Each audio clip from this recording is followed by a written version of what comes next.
I got the idea to start Amazon 16 years ago. I was working at a financial firm in New York City with a bunch of very smart people, and I had a brilliant boss I much admired. I went to my boss and told him I was going to start a company selling books on the internet. He took me on a long walk in Central Park, listened carefully to me, and finally said, "That sounds like a really good idea, but it would be an even better idea for someone who didn't already have a good job." That logic made some sense to me, and he convinced me to think about it for 48 hours before making a final decision. After much consideration, I took the less safe path to follow my passion, and I'm proud of that choice. Seen in that light, it really was a difficult choice, but ultimately, I decided I had to give it a shot. I didn't think I'd regret trying and failing, and I suspected I would always be haunted by a decision to not try at all. All of my best decisions in business and in life have been made with heart, intuition, guts, not analysis. When you can make a decision with analysis, you should do so. But it turns out in life that your most important decisions are always made with instinct, intuition, taste, heart. I came across the fact that web usage was growing at 2,300% per year. I'd never seen or heard of anything that grew that fast. The idea of building an online bookstore with millions of titles, something that simply couldn't exist in the physical world, was very exciting to me. I just turned 30 years old, and I'd been married for a year. I told my wife, Mackenzie, that I wanted to quit my job and go do this crazy thing that probably wouldn't work, since most startups don't, and I wasn't sure what would happen after that. Mackenzie, also a Princeton grad and sitting here in the second row, told me I should go for it. As a young boy, I'd been a garage inventor. I'd invented an automatic gate closer out of cement-filled tires, a solar cooker that didn't work very well out of an umbrella and aluminum foil, baking pan alarms to entrap my siblings. I'd always wanted to be an inventor, and she wanted me to follow my passion.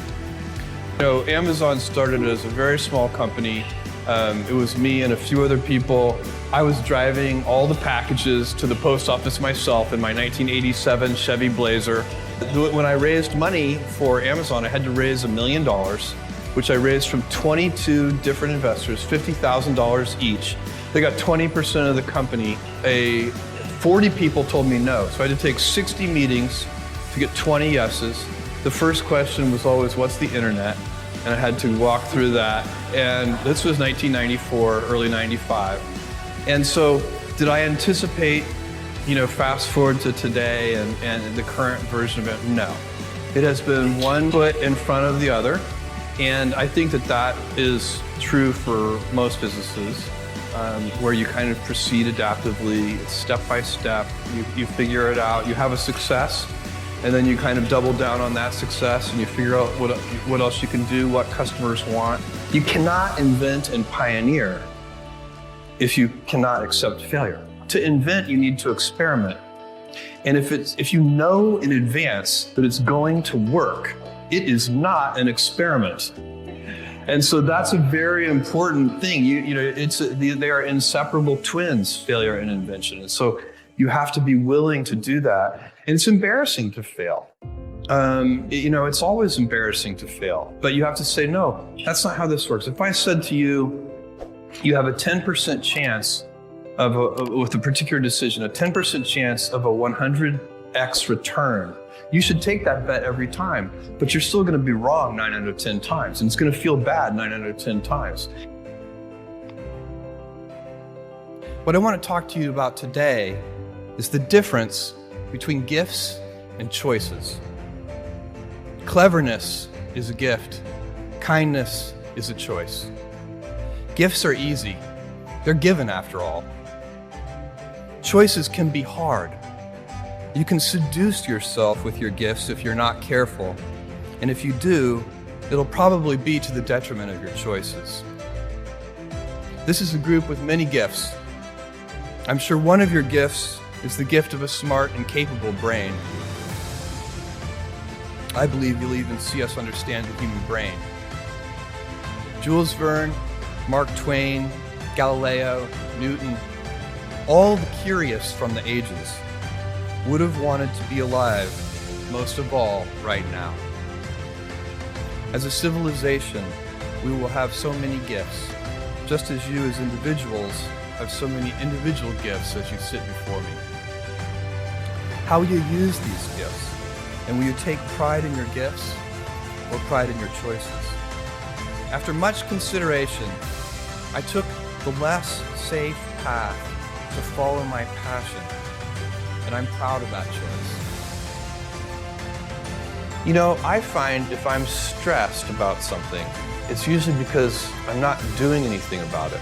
And so if I'm stressed about something, I'm trying to figure out, why am I stressed? I'm listening to my body as a signal that something is awry. And then I find that the stress goes away the second I take the first step of identify the source of the stress. Why am I stressed about this? What's going on? The stress primarily comes from not taking action. If you're doing anything interesting in the world, you're gonna have critics. The only way, if you absolutely can't tolerate critics, then don't do anything new or interesting.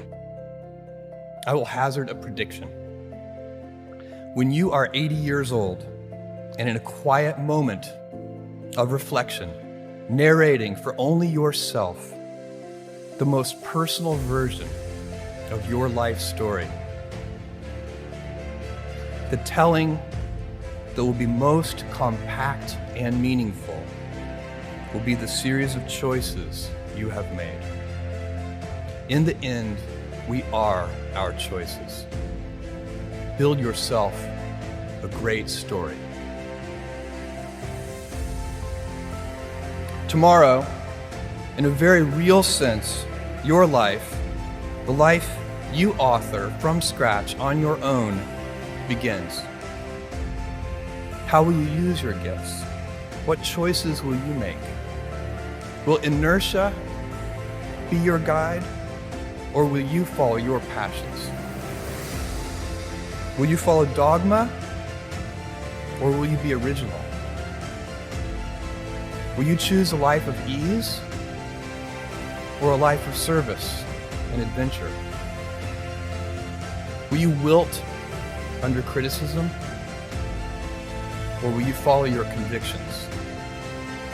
Will you bluff it out when you're wrong, or will you apologize? Will you guard your heart against rejection, or will you act when you fall in love? Will you play it safe, or will you be a little bit swashbuckling? When it's tough, will you give up, or will you be relentless? You know, we all have adversity in our lives. I doubt if you really, if you know somebody, any friend or anybody that you talk to, there's no lack of adversity. And by the way, that's good, because it's what teaches us how to get back up. You fall down, you get back up. It always happens.